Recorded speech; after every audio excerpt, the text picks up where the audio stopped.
शिरोळ पंचायत समितीमधील विरोधी गटातील महिला सदस्यांनी 15व्या वित्त आयोगाच्या निधी वाटपात सत्ताधारी आणि विरोधक असा भेदभाव केला जात असल्याचा गंभीर आरोप केला आहे। या अन्यायाविरोधात येत्या 15 ऑगस्ट रोजी सकाळी 11 वाजल्यापासून शिरोळ पंचायत समिती कार्यालयासमोर आमरण उपोषणाला बसण्याचा इशारा महिला सदस्यांनी गटविकास अधिकारी विजय परीट यांना निवेदनाद्वारे दिला आहे। महिला सदस्यांनी दिलेल्या निवेदनात म्हटले आहे की 15व्या वित्त आयोगाचा निधी हा गावची लोकसंख्या आणि इतर निकषांवर आधारित वितरित केला जातो। त्यामुळे या निधीचे सर्व घटकांमध्ये समान वाटप करणे हा कायदेशीर भाग आहे। जिल्हा परिषद, पंचायत समिती किंवा कोणत्याही कायद्यात सत्ताधारी अथवा विरोधक असा भेदभाव करण्याची तरतूद नाही। तसेच यापूर्वी कधीही अशा प्रकारे निधी वाटपात भेदभाव झाला नव्हता।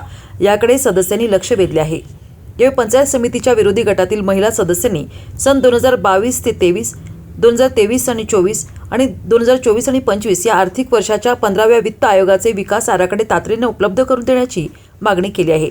निधी वाटपाची वस्तुस्थिती समोर यावी यासाठी हे आराखडे मागवण्यात आले आहेत। येत्या 2 ते 3 महिन्यात शिरोळ तालुक्यातील 35 ग्रामपंचायतींच्या निवडणुका होणार आहेत।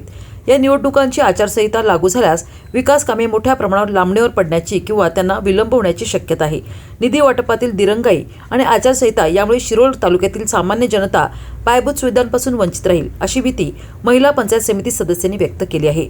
तालुक्यातील रेडावकर गटाकडून निधी वाटपात होत असलेला हा अन्याय सहन केला जाणार नाही अशी भूमिका घेत महिला सदस्यांनी थेट 15 ऑगस्ट या स्वातंत्र्य दिनी सकाळी 11 वाजल्यापासून आमरण उपोषणाला बसण्याचा निर्णय घेतला आहे। या आंदोलनाची प्रशासनाने गांभीर्याने नोंद घ्यावी असे या निवेदनात स्पष्ट करण्यात आले आहे। या आंदोलनामुळे शिरोळ तालुक्यातील राजकीय वातावरण तापण्याची शक्यता वर्तवली जात आहे।